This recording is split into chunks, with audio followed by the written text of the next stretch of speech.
Uno dice, vabbè, però non è che in un certo senso voi li avete forzati a fare questo, no? Perché il punto interessante, per noi i numeri sono qualcosa di naturale, perlomeno gli interi positivi di piccole numerosità. Può darsi che gli animali usano i numeri quando sono forzosamente costretti a farlo, ma che in condizioni normali preferiscono usare altri attributi dello stimolo, per esempio preferiscono usare il colore, la forma, le dimensioni degli oggetti piuttosto che il loro numero. Beh, forse in realtà non è così.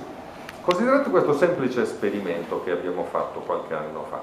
Immaginiamo di addestrare degli animali a discriminare un pallino da due pallini. Questo si può fare facilmente con i pulcini, per esempio rinforzandoli, come si usa dire, cioè dando loro un premio se beccano una scatoletta che ha un pallino, non dando loro un premio se beccano una scatoletta che ha due pallini, oppure viceversa.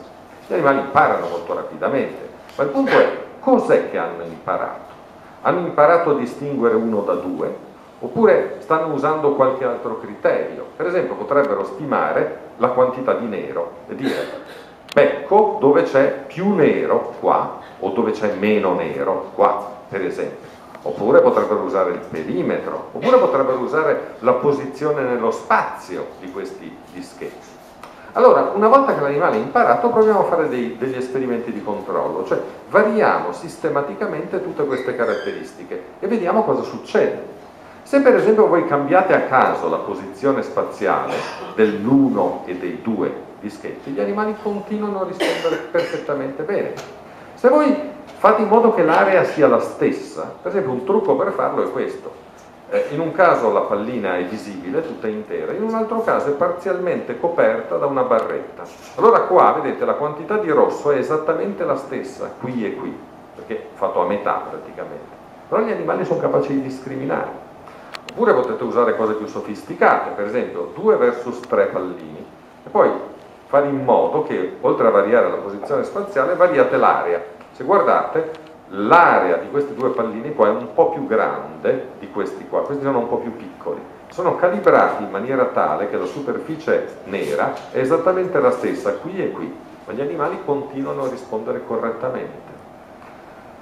E avanti così anche controllando il perimetro, eccetera. Però, e questo è il punto interessante della storia, c'è una limitazione. Se voi gli chiedete di discriminare 4 da 5, non ce la fanno più. Non è che non ce la facciano in assoluto, ma non ce la fanno usando il numero.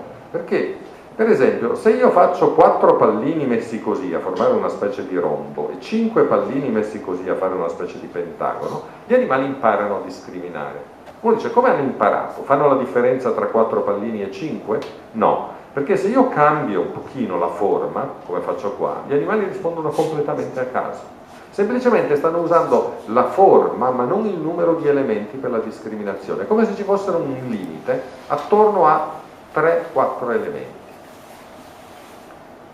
Questo limite e questa caratteristica si ritrova pari pari negli esperimenti che i miei colleghi, per esempio, conducono con i bambini piccoli, bambini di età prescolare o addirittura ancora più piccoli. Per esempio, ci sono degli esperimenti in cui il bambino vede dei secchielli e dentro questo secchiello, uno alla volta, viene inserito un oggetto, per esempio dei cracker o dei biscotti.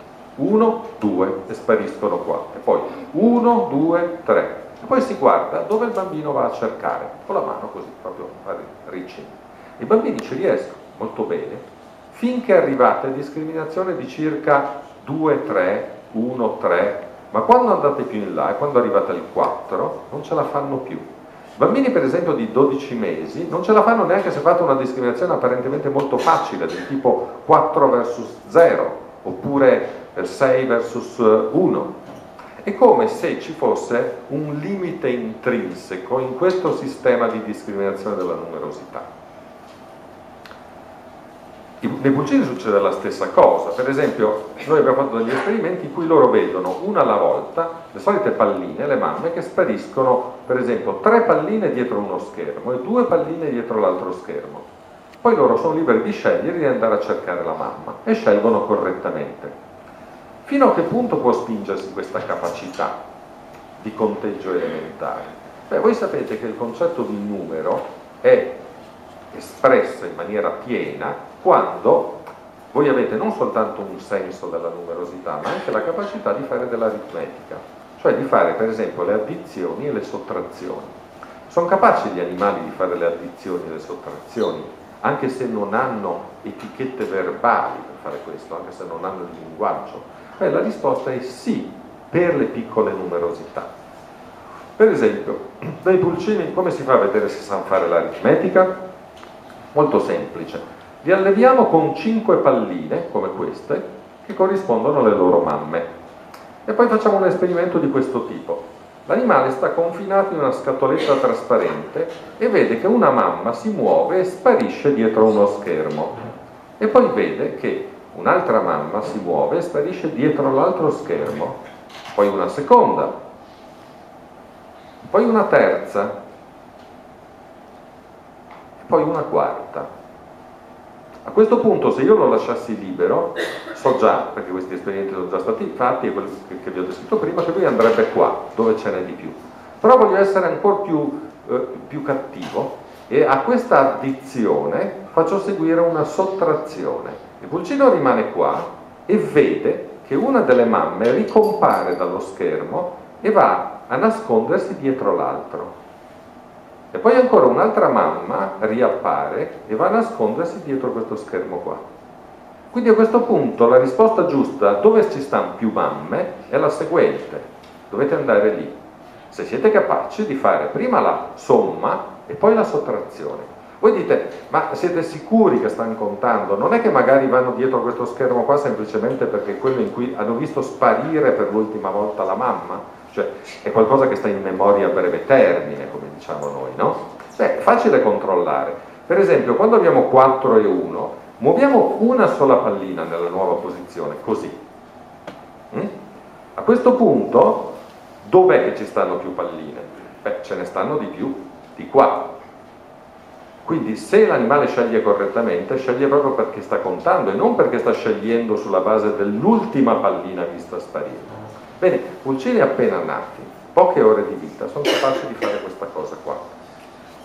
Vi faccio vedere un breve filmato che vi fa vedere come è fatto effettivamente l'esperimento. Una cosa che mi sono dimenticato per gli organizzatori, avevo bisogno di collegare anche l'audio. Avete per caso il cavo audio? Mettiamo il microfono magari. Questo con il microfono. No, questo. Proviamo a aumentare questo. Pronto? Proviamo a appoggiare questo. Vediamo. Ma qua non è importante, che c'è solo un po' di musica, in altre dopo è più rilevante. Sì, è rilevante per dopo. Si sente qualcosa oppure niente? Niente.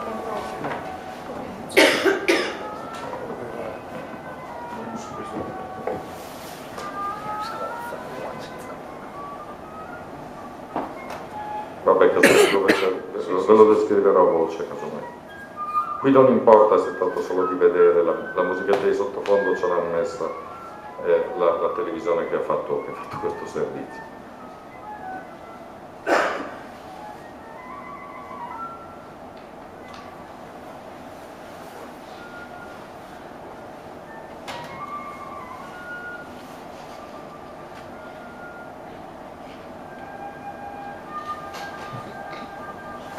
Ecco, adesso c'è la sottrazione di una mamma.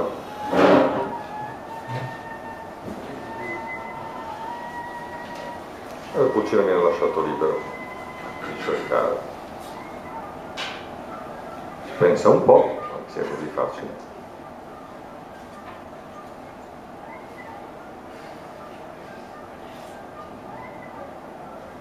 Ecco fatto. Ecco, come potete immaginare, questi sono esperimenti che devono essere fatti su un certo numero di soggetti per essere sicuri dei risultati, non è che valga un singolo pulcino, ma questo serviva semplicemente per farvi vedere come funziona la procedura.